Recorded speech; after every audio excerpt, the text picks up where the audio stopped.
Hey, hey, hey! It's me, Mikhail! And it's me, Cherry. And welcome to the Lit Fam, where we read And learn at the same time. I walk the streets of San Francisco. I've tried the rides in Disneyland. Dated a million girls. Ni hao! Welcome to Intramuros. For today's episode, we're going a country from East Asia. Here's a clue. It is a country with rich culture and tradition, especially in arts, religion, ceramics, food, and a lot more. It is also where Confucius, Lao Tzu, and Sun Tzu came from. Can you guess where it is? Correct! We're going to China. It's me, you'll never let go. Manila, Manila. I keep coming back to Manila. Due to insistent public demand, we're going to tackle the literary piece Stories by Caroline Howe. Not only that, we will have a discussion of the story with the use of literary criticism. But first, let's have a background on the rich culture of China and its influences with the Philippines as we discover the amazing place of Intramuros. Welcome to Binondo. The oldest Chinatown in the world. Rich culture and tradition. Appetizing food and cuisine. Mga babae mong nagaganda. Different beliefs and religions. Breathtaking and captivating views. All in one place, Binondo. Miss you like hell, Manila. No place in the world like Manila. I'm coming home to stay. Hinahanap kita, Manila. Ang ingay mong kay sarap sa tenga. Mga jeepney mong naglilipara.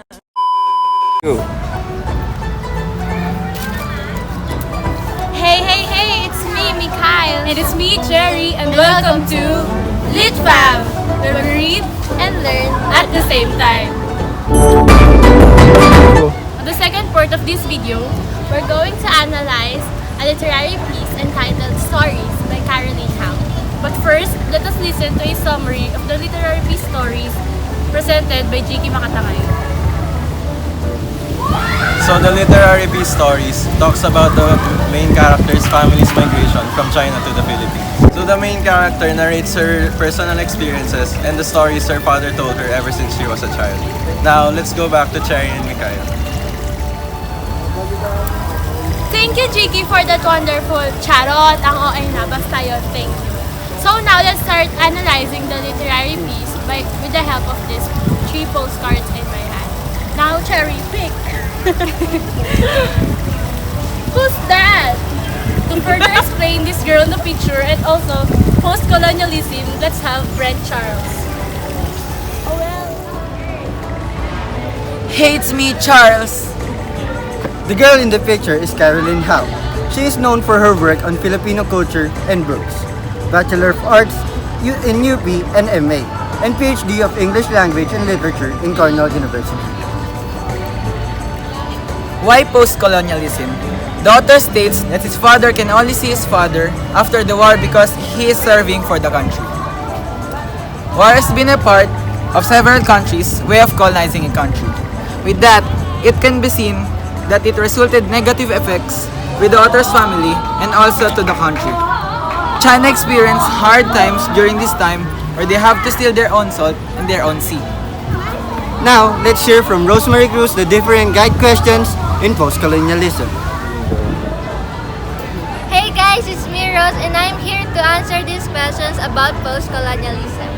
How does the literary text explicitly or allegorically represent various aspects of colonial oppression? Because of colonial oppression, they are forced to steal salt in their own sea in order to survive. This shows how hard their time is way back then. How are such persons, groups, described and treated?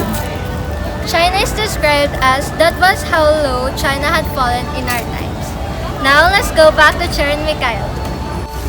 And now I understand who is Caroline Howe and how is post-colonialism applied to the literary piece.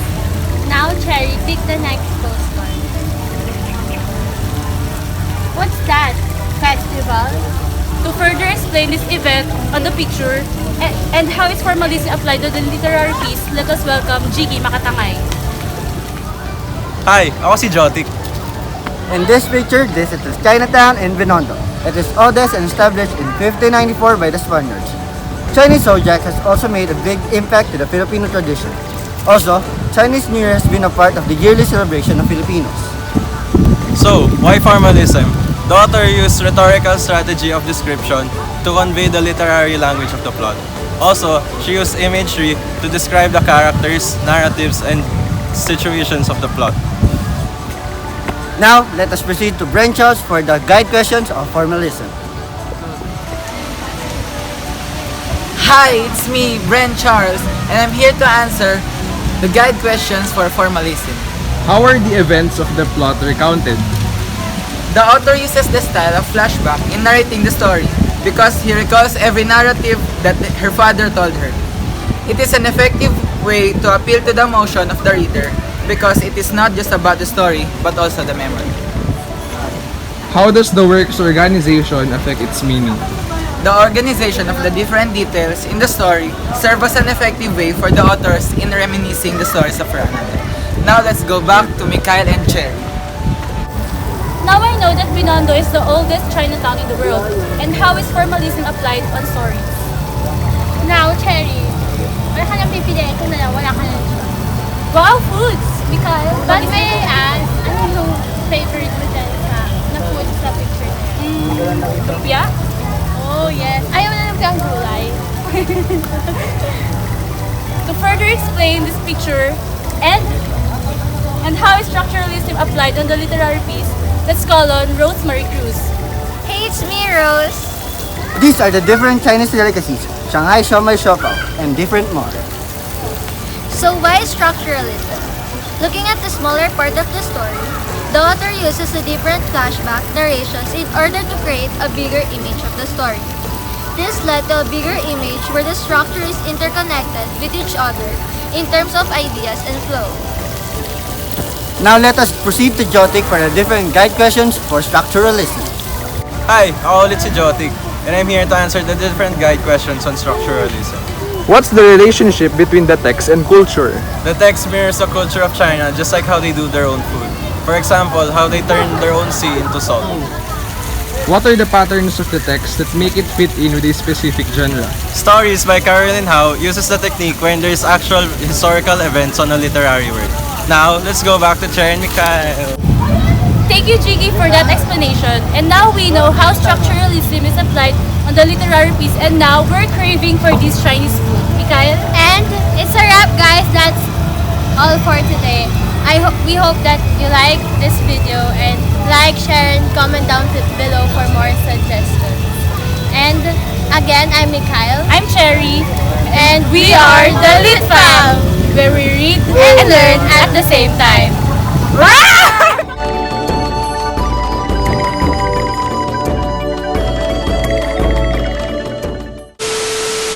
I'm Richmond! Give me one! Hi, I'm Mikhail. Uy, lagpas! Hey, it's me, Charles. Hi, I'm Rose Day. Hey, it's me, Vince. Hey, it's here. Hey, it's Mirago Cherry. Yeah. Rar. Hi, ako si Jotik.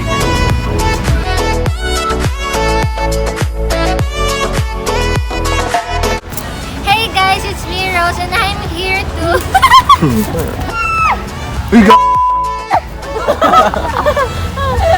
Mirago Cherry. Yeah. We're going to... Oh, Yun na ba? Oo. Ah, sige.